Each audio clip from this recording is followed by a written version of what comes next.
the earth warming itself up. But as you can see, one of the lists or whatever the case is melting of glaciers. And then more extreme weather events, ocean, I don't know how to pronounce that, but extinction of animal and plant species, you feel me? Like, we already know all of this was in the Bible. So, and I say that to say so that people aren't so afraid. So basically, whoever is meant to survive will survive. You feel me? Like, I don't know how to make it sound any more like censored than that. Like, you feel me? So basically, I feel like the earth is naturally trying to get rid of, evil. Everybody want to say, fast forward to people saying like human beings are like the virus on planet Earth. Mind you, keep in mind though, like the president trying to block out the sun, then other people saying that they see 3 suns in the sky.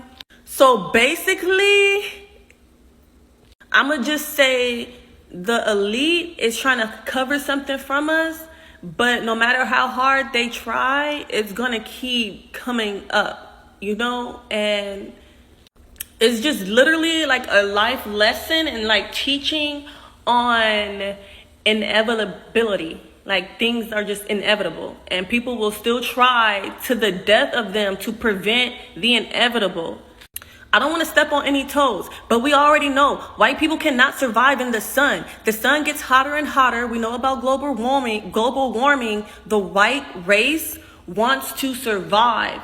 That's all it is. So I feel like people being scared and people being is just y'all eating off of the fear from other people who are already about to die.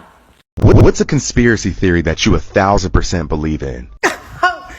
This is my moment to shine. Alright, so listen. Okay, let's take it back to 2020. Do y'all remember when they said World War III?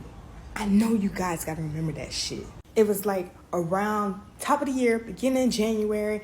Trump's talking about he finna blow up Iran. Iran's talking about they finna blow us up because we had killed one of their leaders over there and shit. And all hell had broke loose. Then black people, they never take shit serious. We started making memes and shit.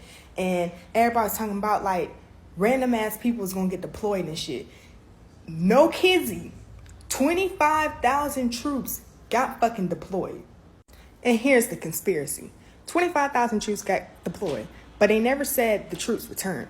My conspiracy, and I made this up in my head, the conspiracy is, I think those troops carried the coronavirus. What's a conspiracy theory that you 1,000% believe in? This is probably going to get taken down, so let me get right to it. I'm not just coming right out and saying that the military puts batteries inside of birds. All I'm saying is that if they did, this is probably where they would keep their stockpile, and due to the recent budget cuts, this is how many batteries are left. There's about to be no more birds, guys, and I anticipate the media is going to cover it up by saying climate change is the result. What's a conspiracy theory that you 1,000% believe in? I think I fucked up with the birds, guys. I'm shaking just thinking about this. So as I pulled up to my duty station today, guys, the birds were going off the hook, and as soon as I got out of my car, they stopped. I debunked that as just a case of what the fuck, but then I had to go back out to my car to get something else, and the same shit happened as I walked out of the building. I'm not easily shaken, but this shit's got my nerves racked. Let me show you what I'm talking about. You hear him?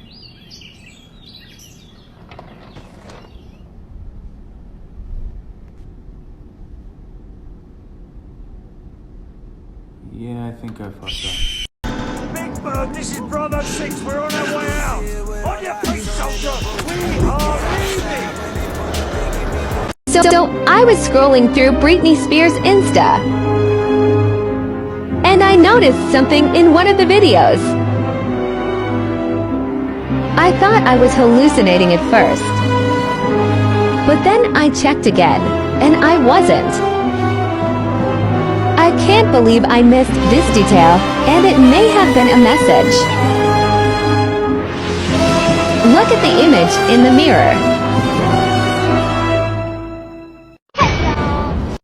If you could watch all three of these Netflix documentaries and not worry about the world we're living in, something's wrong with you.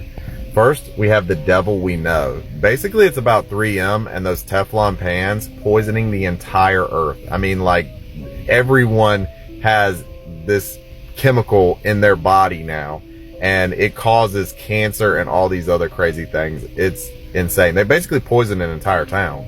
Next up, my personal favorite, Seaspiracy. Basically, it talks about how those little plastic paper straws do no difference at all in the ocean, and these nets that they use in the ocean, when they get a hole in them that can be as big as 7 jumbo jets, I didn't know that, they just drop them in the ocean. They literally make up 48% of the trash in the ocean, and they're specifically designed to kill the fish. And last but not least, this is what the hell. Basically, the pharmaceutical company and the meatpacking company are in the bed together, and they give kickbacks to the government. It's crazy.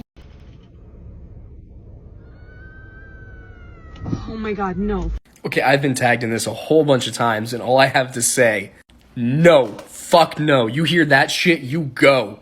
It's bad enough if you're in the middle of the woods and it's dead quiet. No sounds of birds, no sounds of animals rustling in the bush, whatever. And if you watch that video, you'll hear kind of a droning, screaming sound. But you hear something out in the middle of the woods that just sounds like a woman screaming.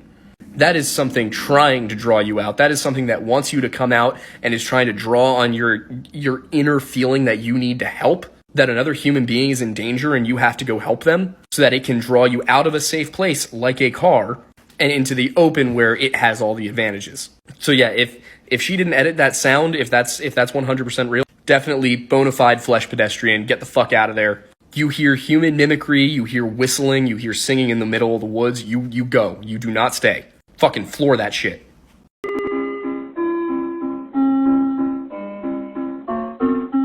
Yes, we can, and it has to do with cave systems, Native American folklore, and a giant cover-up by the US government under the direction of Teddy Roosevelt and the National Park Service. Allow me to explain. The United States is crisscrossed by a series of extremely complex and mostly unexplored cave systems that go under the Appalachian, Rocky, and other smaller mountain ranges. Native American monsters like the Wendigo like to inhabit these caves. Short answer for why that is that they're so consumed by their desire for human flesh that they have no real sentience any longer. So they don't really think to build shelters, they just live in caves. And of course, Teddy Roosevelt, being the avid outdoorsman he was and a believer in Bigfoot, knew about these creatures. He knew that they were hunting people. He started the National Park Service so that he could have actual special forces kind of corral these things into areas where they could be managed and possibly killed, or at the very least, keep people away from them. Now, why are people allowed in the national park? Well, because if you put off a lot of federal land and said you can't go here, people would ask questions. So those people getting lost are just collateral damage at this point.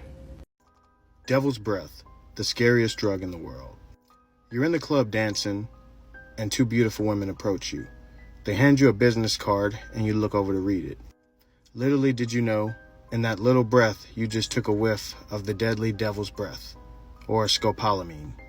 You wake up the next morning with no memory of what happened, and you're missing $20,000 out of your bank account. Scopolamine, or devil's breath, is made from the seeds of the borrachero tree. The main ingredient in scopolamine blocks the neurotransmitters, specifically the ones that have to do with short-term memory. In short, all it takes is a small whiff of this odorless, undetectable drug, and next thing you know, you're more susceptible to suggestion, meaning someone can get you to empty out your bank account, do whatever they want. There's schemes in Colombia going on where women target wealthy men, dosing them with this, and then robbing them. Colombia reports about 50,000 scopolamine poisonings a year, with more going unreported. Dark secrets you didn't know about your favorite companies. John Harvey Kellogg, or Dr. John Harvey Kellogg, creator of Kellogg's, ran a sanitarium where he conducted gross experiments on children, including circumcisions done without anesthetic, tying boys' foreskins shut, and throwing acids on women's genitalia, all in an effort to stop sexual urges and masturbation. Cornflakes were actually invented as a snack that was so bland it could stop sexual urges. Between the 1940s and 50s, Quaker Oats conducted an experiment using students at Fenald State School. They fed these students radioactive contaminated oats without their consent, of course. And while no one died from this, it's still sick that they used these 7 and 8-year-olds for test subjects without their consent. In 1993, Jack in the Box experienced an E. coli outbreak due to contaminated patties. It killed 4 people and left another 732 sick. It had people scared to eat Jack in the Box for years.